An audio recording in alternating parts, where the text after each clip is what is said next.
A minha avó, Alice. Desde que eu conheço a minha avó, ela é uma senhorinha. Todas as fotos que eu via, inclusive de quando eu era um bebê, ela me segurando como bebê, ela era uma senhorinha. E eu sempre tive ela como uma senhorinha. Sempre tive ela como uma avó, a mesma imagem dela. E eu tive muitos momentos com a minha avó, porque ela é uma pessoa muito difícil. Pensa numa pessoa que é amada por todos, mas ao mesmo tempo, todo mundo tem alguma ressalva, porque ela é sincera.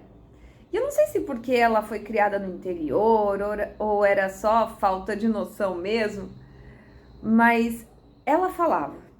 Então, se ela não gostava, ela falava. E ela foi desagradável muitas vezes, falando o que não devia. Porém, por muitas dessas vezes em que ela falava as coisas, a gente achava engraçado. Porque acabava sendo uma impertinência pertinente. Inclusive, a família fez um livro, um apanhado de todas as frases da minha avó, das coisas que ela falava, de tudo que a gente lembrava, a gente ia colocando algumas dessas frases que ela falava. E ela era muito engraçada por conta disso, porque acabava que essa característica que muitas vezes até chegava a machucar pessoas que ela amava e que amava ela, essa característica era a que fazia a gente rir e rir e rir em todos os encontros de família. Minha avó é uma mulher forte. Eu cresci ouvindo as histórias de como ela trabalhava, como ela acordava de madrugada, ia trabalhar e deixava os filhos sozinhos, filhos crianças ainda, porque eles tinham uma condição muito ruim de dinheiro e ela precisava trabalhar, então os filhos ficavam sozinhos, cuidando uns dos outros. E ela passou muita coisa na vida. Apesar de eu nunca ter conversado de fato sobre me conta a sua história, eu nunca falei isso. Eu acho que quando a gente é pequena, a gente demora para se dar conta de que as coisas são passageiras. Talvez agora, hoje eu tô com 40 anos. Hoje eu tenho noção de que as coisas são finitas, que as coisas acabam. E eu não tinha essa noção, eu meio que não tenho, eu fui ter elas recentemente, uma noção maior de que realmente as coisas acabam. Realmente em pouco tempo, nada mais do que a gente conhece vai estar aqui. Pessoas, coisas, as coisas mudam o tempo todo. E talvez se eu tivesse tido essa percepção de que as coisas acabem, talvez eu tivesse chamado minha avó para conversar, só para eu saber mais.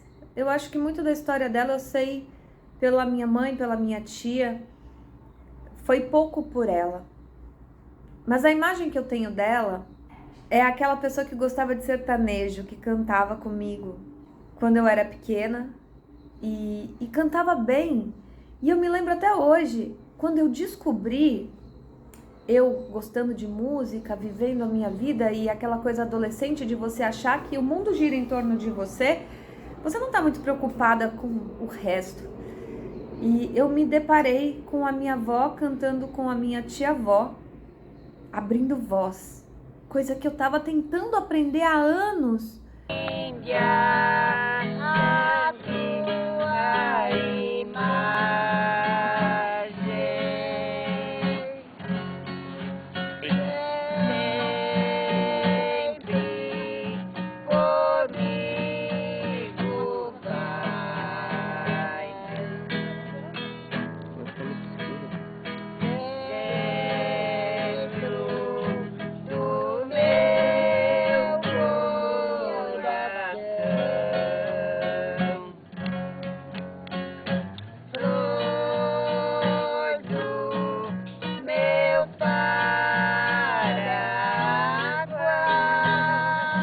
E eu olhei e eu falei, meu Deus, não é que elas cantam? Porque pra mim, ali a minha família próxima, minha mãe, minha avó, meu avô, a gente era afinado, era natural. Era como se, todo mundo é afinado, um ou outro não é. Então, sabe quando você não dá valor? E a gente cantava muito. E ela vinha na minha casa e a gente colocou inúmeras vezes o CD preferido meu, que ela gostava de todas, que era o CD Planeta Azul, do Chitãozinho Chororó. E a gente cantava, ficava o dia inteiro, ela reinando aqui na casa, limpando, areando as panelas, como ela sempre dizia. E a gente cantava junto todas as músicas do CD. E foi muito legal ter essa noção de que realmente minha avó cantava. E eu soube que ela teve uma dupla, ela falava que ela teve uma dupla com a irmã dela.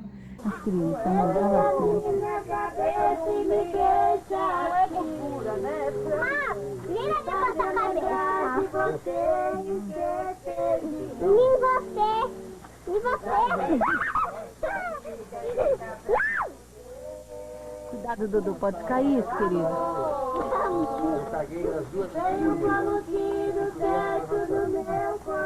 E aí, o que tinha? Mas eu nunca conversei sobre isso com ela. Até num dos trabalhos de ayahuasca que eu fiz, eu comentei sobre eu querer ouvir ela cantar, que fazia tempo que eu não via ela cantar. E no trabalho me trouxe muito, canta pra mim. Só que desde que a irmã dela morreu, isso virou um gatilho pra ela. Então, as músicas que ela cantava com a irmã dela, que eram antes, né, do Planeta Azul, do CD Planeta Azul, viraram gatilhos. E aí ela já não conseguia mais ouvir essas músicas sem chorar. Sempre que ela estava na minha casa, eu colocava uma playlist sertaneja. E isso sempre tocava. Tinham duas músicas principais que ela sempre cantava, eu via ela cantando e, enfim, ela cantava com a irmã dela, que era Índia e Beijinho Doce. E eu lembro, eu aqui em casa, ela limpando alguma coisa, começou a tocar a Índia. E eu ouvi de longe, ela chorando, tipo, alto, assim, sabe, sentida. E eu saí correndo, e o que foi? Aí ela sentou e começou a chorar muito, assim. Aí eu parei a música e eu entendi que eu não podia mais colocar a música, essas músicas. A música já não fazia o mesmo sentido para ela. E, apesar da minha família ser musical, da minha avó ter tido uma dupla, do meu avô tocar, o meu pai ser radialista, eu nunca tive muito incentivo nessa área. Acho que a única que me incentivava na área artística era minha mãe. Então, eu nunca dei muita bola para minha família ser artista, tanto que eu virei uma profissional da voz, sendo filha de um radialista que foi famoso, porque não era presente, não era um assunto que estava sempre, era sempre como se não fala sobre isso, não fala sobre isso, porque a qualquer momento a Paula vai querer fazer isso. Eles tinham muito medo que eu quisesse ser artista, coitados. Eu sou inteira artista e eu demorei muito para me provar, já tenho bastante vídeos por aqui, até porque como artista, horários, aspirações, coisas que eu julgo importante e que pro mundo normal não é muito. Então eu tive muitos momentos diferentes e momentos em que eu tava realmente em pé de guerra com a minha avó, por ela ser uma pessoa difícil, por eu ter puxado muito a ela. Eu acho que esse gênio, essa determinação, essa coisa de não arredar o pé, eu me vejo muito nela.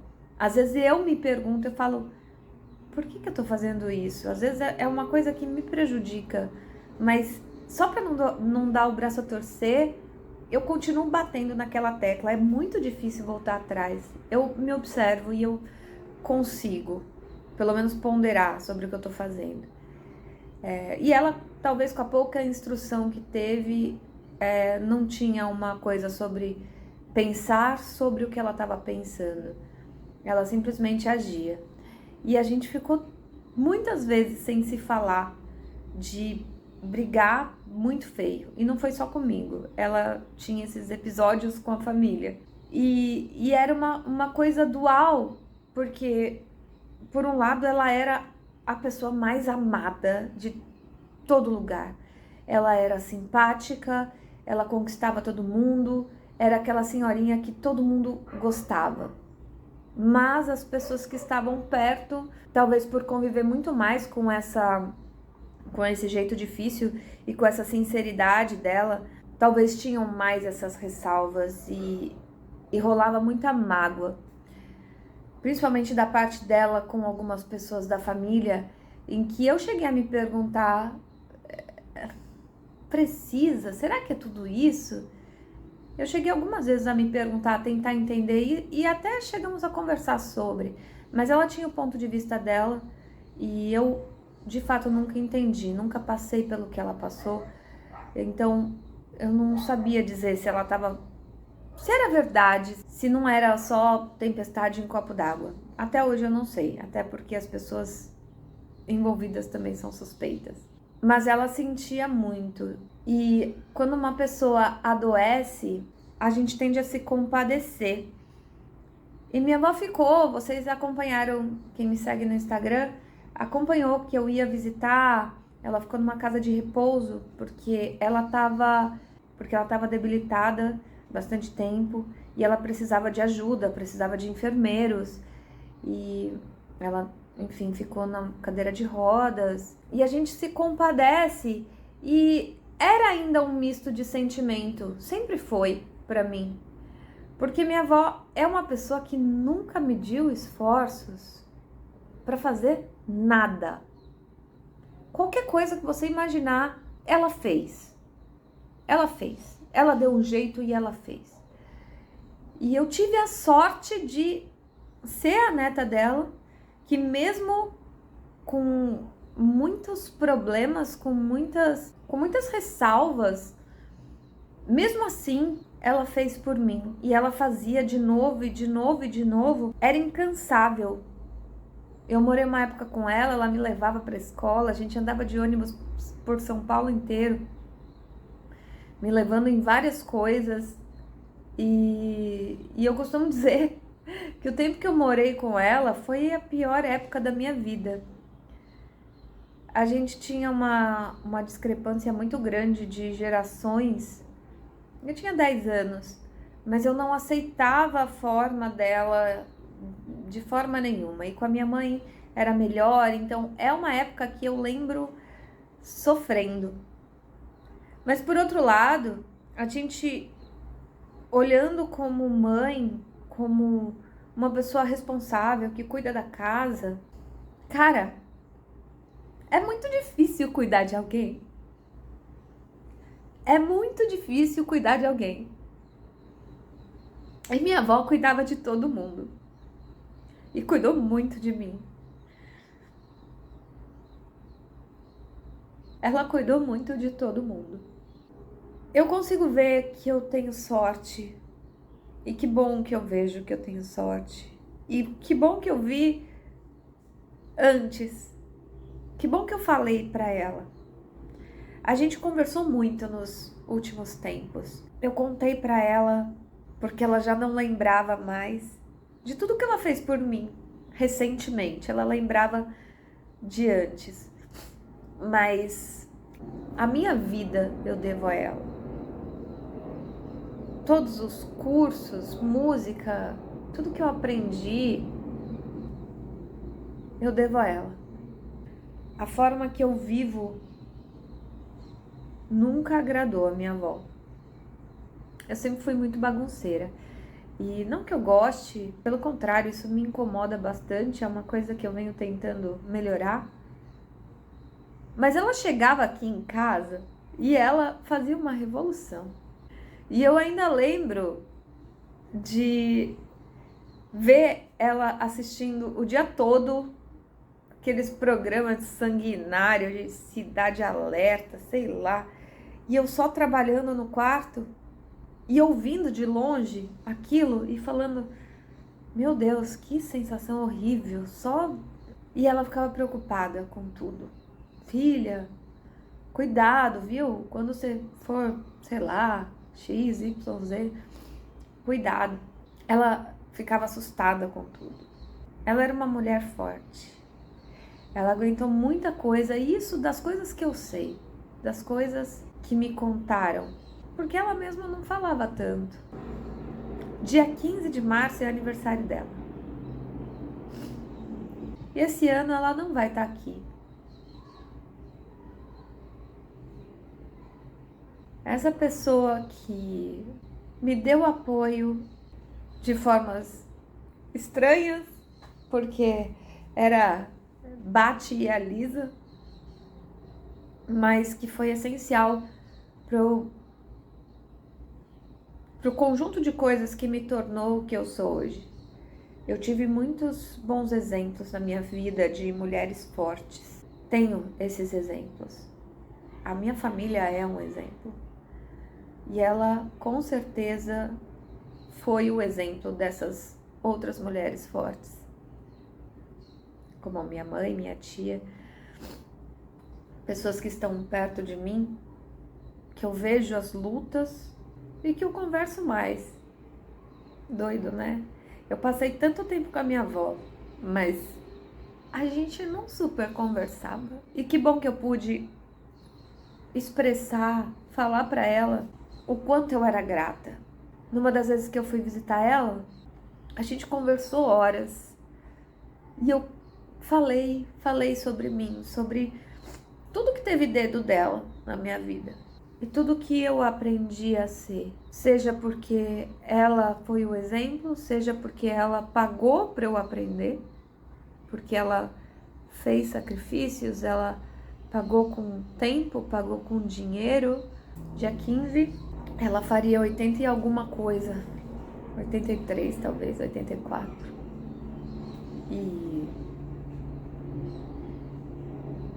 E eu não acredito que a gente vá se encontrar de novo. Mas eu queria. Eu queria muito ouvir ela cantar com ela de novo.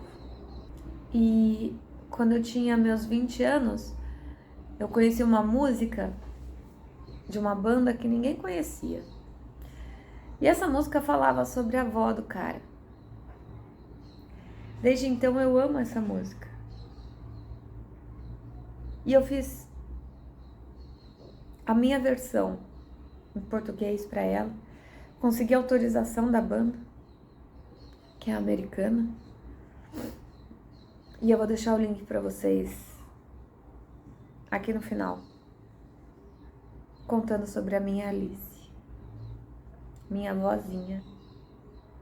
Essa mulher tão forte, a quem eu devo minha vida. E que bom que ela sabia disso. Que bom que ela sabe disso. Que bom que eu deixei ela saber que eu sabia disso. Parece clichê falar, fala que você ama para as pessoas que você ama. Conta para elas. Fala em vida. Por que eu não fiz uma música para ela em vida?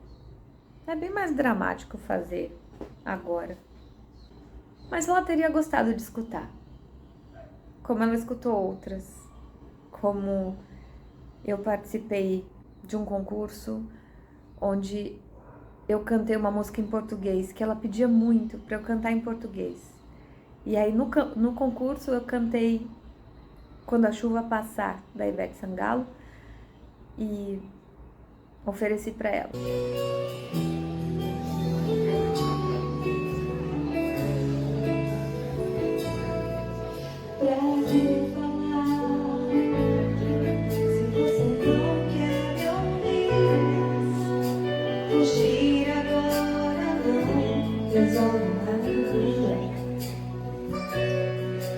Mas não vou chorar se você quiser partir.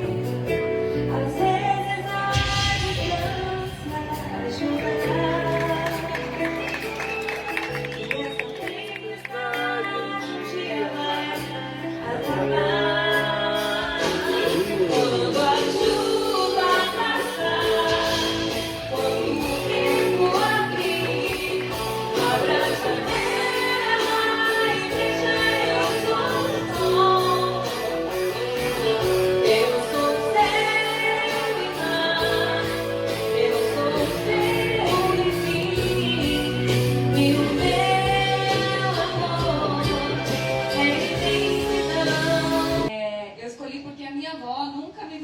uma música em português, uma competição.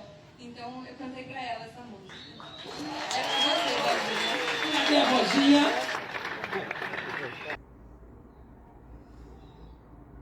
Obrigada, vozinha. Obrigada. Feliz aniversário.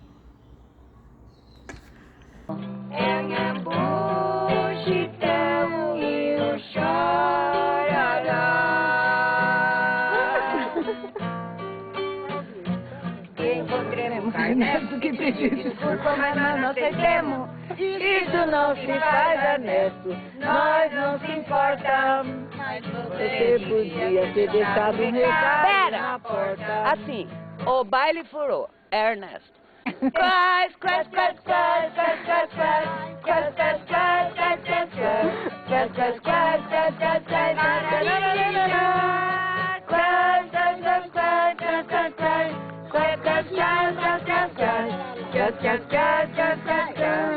O baile furou, Ernesto. Furou mesmo.